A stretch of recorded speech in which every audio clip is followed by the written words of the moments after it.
Hello everyone, wherever you are and whenever you are. We're back here with, as promised, another Esper deck.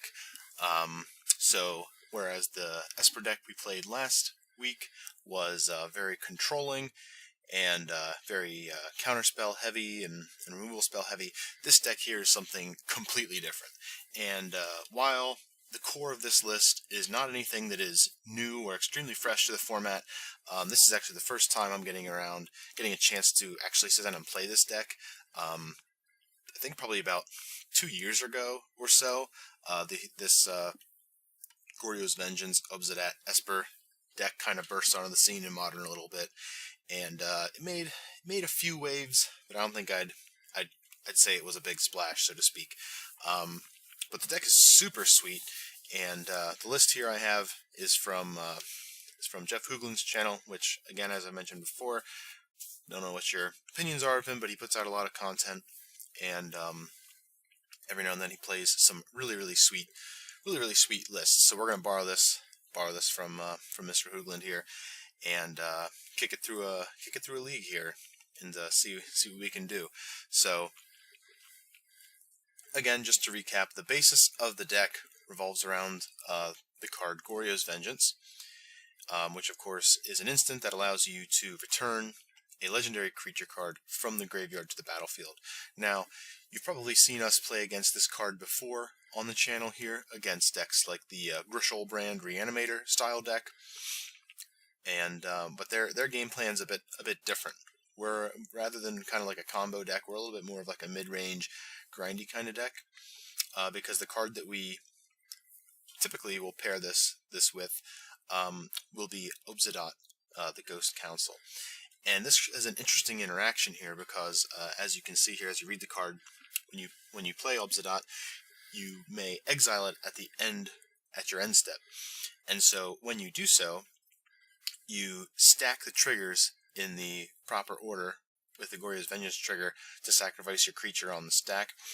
You stack these in the right order, which I'm sure as we play through the league here, I'm bound to mess up at least once, so that before your Goryo's trigger resolves, the Obzedat has exiled itself, and so it comes back in at the beginning of your next turn, and then you can begin attacking and draining your opponent and all that good stuff. So this build of the deck also plays a couple reanimation silver bullets here, some all-star targets here in Elesh Norn, of course, wipes the opponent's board, buffs your Lingering Souls tokens, if any, even gives little Jace here a little bit of courage if he's just so happens to be in play in his creature form, for what that's worth. And we also have a Griselbrand, which of course is the prime reanimate target that is typically found in the Griselbrand deck. You know, the eponymous card here that gives that deck its name, and also the favorite reanimate target in Legacy as well. So there we go. That's kind of the reanimation package. We also have an Unburial Rites here that we can do it kind of the old-fashioned way, so to speak, if that's what we want to do. We can get cards into the graveyard here using either the looting ability on Jace, Vryn's Prodigy, or through casting a collective Brutality. Now, this also plays the new card here from the new Ravnica set, the Discovery here, which can also has the Surveil too, so that also allows you to attempt to dump some cards into your graveyard.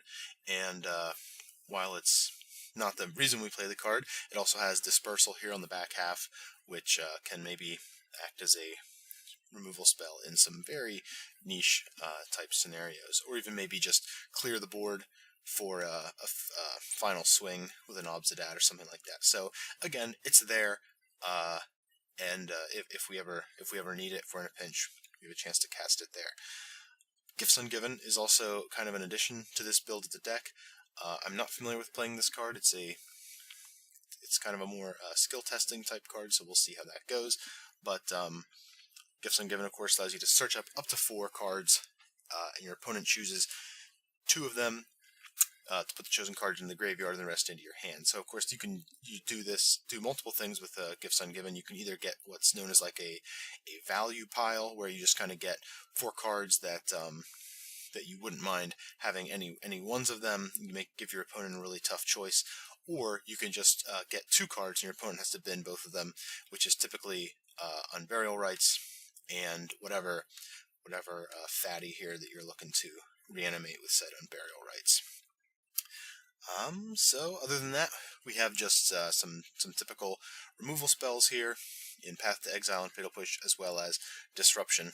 We've got 6 hand disruption spells that we're playing here, and there's some really interesting interactions with this deck, thanks to the Goryo's Vengeance. Like, for example, there's some tricks you can do where you can, like, if you can get Jace back and you have enough cards in your graveyard, you can loot with him, flip him into a Planeswalker, and then once he's a Planeswalker, he stays in play. Of course, you don't have to sacrifice him to the Goryo's Vengeance, because this instance, Jace Vryn's Prodigy is no longer in play. Jace Telepath Unbound is, so you can get around that trigger there. Of course, Lingering Souls, super great in the grindy matchups, and as mentioned, it also closes the game really fast with an Elesh Norn in play. So that's the main deck, and in the sideboard, we have 1 Iona, Shield of Emeria, just as an additional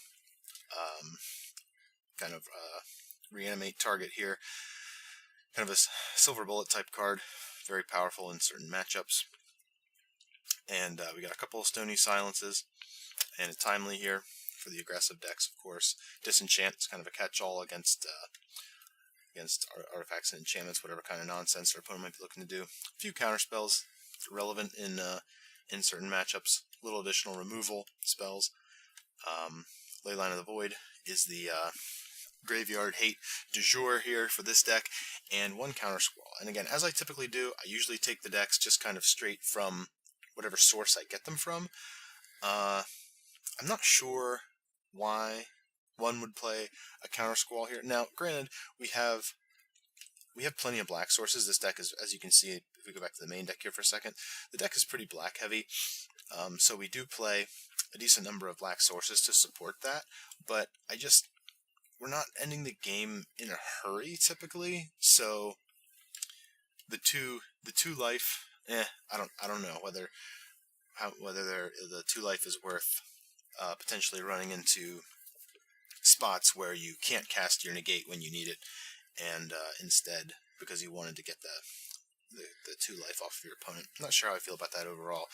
And if that is what we want to be doing, and we can cast it easily, that's not a consideration, then why isn't this negate also a Counter Squall? I don't know. That seems like a little bit of cognitive dissonance here between these 2 cards. But maybe there's if you have an idea as to why that split is there or anything, feel free to let me know in the comments section, and we can discuss it there.